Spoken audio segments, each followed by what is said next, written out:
I've been really interested in this issue of literacy, particularly for economically disadvantaged communities for years. And often they're framed when we talk about it in ways that are very negative. So we talk about which students are not reading proficiently and what percentage of students, what group is reading proficiently and who isn't. And one of the things is that's through a deficit lens, right? So we're not talking about the assets that children bring. We're talking about what we perceive that they're not bringing, what we think. But also in this narrative, Black children often fall at the bottom of the narrative. So when they talk about it, they're like, well, it's often talked about in terms of an achievement gap. I don't like that word, but that's what it's talked about. And they're falling here. And then other groups as well that are from diverse backgrounds. And so it's always a comparison. And in this talk, I wanted to be positive. I was like, let's talk about what is actually happening that's really, really good. And let's tell a story about it.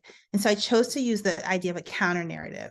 Let's use a narrative that counters what we traditionally hear. And made three major points with it, which were that, first of all, literacy has historically been a tool of empowerment for African American communities. And I wanted to share that there are systems in society that negatively impact children's learning experiences. That was the second point. That reading instruction grounded in the science of behavior has a history of positively impacting learners' experiences, and that we as behavior analysts can become social advocates if we increase the number of children who can read, and we're intentional about that.